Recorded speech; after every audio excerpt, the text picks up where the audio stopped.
Hello house makers, मैं आ गई हूँ एक नई टॉपिक के साथ। टॉपिक क्या, आप सब लोग इस टॉपिक से अपने आप को जोड़ के देखोगे। ये हमारी रोज़मर्रा की ज़िंदगी है कि हम अपनी लाइफ में इतने बिजी हो गए हैं कि हमारी कोई पसंद नापसंद ही नहीं रही। क्यों हम एक ही दम चुप हो जाते हैं? क्यों अब हमें कोई पूछ ले कि तुम्हें क्या गिफ्ट चाहिए, तो हमारे दिमाग में कुछ भी नहीं आता है। हम सोच में पड़ जाते हैं कि हमें क्या चाहिए। क्यों अब तैयार होने का मन नहीं करता? क्यों किसी को समझाने का मन नहीं करता? क्यों बाहर कभी खाना खाने जाएं, कोई पूछे कि तुम्हें क्या पसंद है, तो हमारे दिमाग में कुछ आता ही नहीं। हम क्या कहते हैं, मंगवा लो जो मंगवाना है, हम वही खा लेंगे। इसकी शुरुआत पता कहाँ से होती है? जब हम किसी रिश्ते में होते हैं ना, तब वो रिश्ता जिंदा तभी तक रहता है जब उस रिश्ते में आपस में बात होती है। जब कोई औरत चिल्लाती है, जब कोई औरत रोती है, तो वो समझो कि वो रिश्ता अभी जिंदा है। ठीक है, जब वो लड़ती है तब समझो रिश्ता जिंदा है। जब वो आपसे शिकायतें करती है, आपसे नाराज होती है, तो समझ जाना चाहिए कि रिश्ता अभी जिंदा है। पर वही औरत जब चुप हो जाती है, बिल्कुल भीतर से चुप, कोई नाराजगी नहीं, कोई लड़ाई नहीं, बस चुप, तब ये कोई साधारण चुप्पी नहीं होती। हमारी ये चुप्पी एक थकान की चुप्पी होती है। ये एक ऐसे निराश हुए इंसान की चुप्पी होती है जिसने बहुत बार समझाया होता है, बहुत बार रोया होता है, बहुत बार कोशिश की होती है, पर जब कोई आगे से रिस्पॉन्स नहीं आता ना, फिर चुप होने के अलावा और कोई रास्ता नहीं रह जाता है।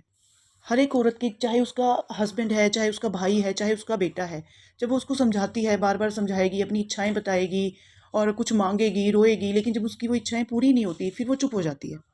ये ज़्यादातर होता है हस्बैंड वाइफ में। जब हम अपने हस्बैंड को समझा रहे होते हैं, बहुत बार उसको बताते हैं, उससे लड़ते हैं, पहले आसान या धीरे आवाज़ में उससे बात करते हैं, प्यार से करवाने की कोशिश करते हैं, लेकिन जब वो हमारी बात ना माने, जब हम उसे अपनी छोटी छोटी बातें बताते हैं कि मुझे कौन सा फूल पसंद है, मैं कोई अपना स्पेशल दिन बताते हैं, अपनी छोटी छोटी इच्छाएं बताते हैं, और सामने वाला उसको इग्नोर करता रहे। शुरू में ना हर औरत बताती है कि मुझे क्या अच्छा लगता है, मुझे क्या चाहिए, क्या अच्छा नहीं लगता है। वे मांगती है, लेकिन आदमी क्या है, वो ध्यान ही नहीं देते। वो सुनते नहीं, समझते नहीं, उनको लगता है ये इनका रोज का काम है। फिर धीरे धीरे औरत क्या करती है, चिल्लाना स्टार्ट कर देती है। उसको लगता है कि शायद इसको आराम से नहीं सुनता होगा, थोड़ा चिल्ला के बोल लूँ तो अभी सुनेगा। उनमें आपस में चिल्लम चिल्ला होती है, लेकिन तब भी चलो ठीक है, क्योंकि आपस में बात तो हो रही है ना। लेकिन जब चिल्लाने पे भी आदमी नहीं सुनता, उसको लगता है ये रोज की किचकिच है, फिर वो बोलना ही बंद कर देती है। फिर वो बताना बंद कर देती है कि मुझे क्या पसंद है, क्योंकि उसने देख लिया कि बताने का कोई फ़ायदा तो है नहीं। पर ईमानदारी से बताऊँ तो औरत को क्या चाहिए होता है? उसको चाहिए होता है कि कोई छोटा-सा या एक फूल ही है, आदमी वो भी गिफ्ट दे दे ना, वो भी अच्छा लगता है। थोड़ी तारीफ़ कर दे, खाने की तारीफ़ कर दे, जो सूट पहना है उसकी तारीफ़ कर दे। रोज़ नहीं, हफ़्ते में 1 बार, महीने में 1 बार, कभी तो करनी चाहिए ना। 2 मिनट बैठ के पूछ लेना चाहिए कि आज तुम्हारा दिन कैसे गया? सारा दिन तुमने क्या-क्या किया? चलो ये लंबी लिस्ट हो जाएगी क्या-क्या किया, क्योंकि औरतें बहुत काम करती हैं। लेकिन कहने की बात है ना, डायलॉग तो वही सुनना होता है। आदमी आके बोलते क्या है उल्टा, तुमने पूरा दिन किया क्या है? फ़ोन ही तो देखा होगा, सोई तो होगी, है ना? ये बातें ना दिल में एक घाव की तरह लगती हैं। सो ब्यूटीफुल लेडीज़, आपने अपना ध्यान रखना है। कोई सुन रहा है, नहीं सुन रहा है, अपने आप को खुद को प्यार करो। आप देखो, अपने सूट की खुद तारीफ़ करो। अपने लिए एक अच्छी सी प्लेट सजाओ, अपने लिए अच्छे से खाना खाओ। अपने खाने की नहीं कोई तारीफ़ कर रहा है तो पूछ लो कि भाई खाना कैसा बना है? तब आगे से तो कोई जवाब देगा ना।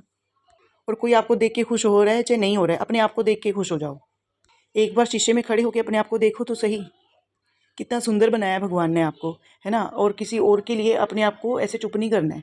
मैं भी कल से कोशिश करूँगी, आने वाले समय में भी मेरी जो फ्रेंड्स हैं उनको भी मैं यही सलाह दूँगी, क्योंकि वो भी मेरे साथ ऐसे ही बात करती हैं कि अब हम चुप हो गए हैं, अब हम कुछ कहते नहीं हैं, हमने उनको उनके हाल पे छोड़ दिया है। पर ये सही बात नहीं है। उनको भी छेड़ते रहो, बुलाते रहो, और खुद को भी वार्म अप करते रहो, और अपना ध्यान रखो। खूब खाओ, खूब अच्छा-अच्छा पहनो, अपने इस ब्यूटीफुल शरीर का ध्यान रखो, ठीक है? Love you all. और प्लीज़ वीडियो को लाइक, कमेंट और चैनल को सब्सक्राइब कर लो।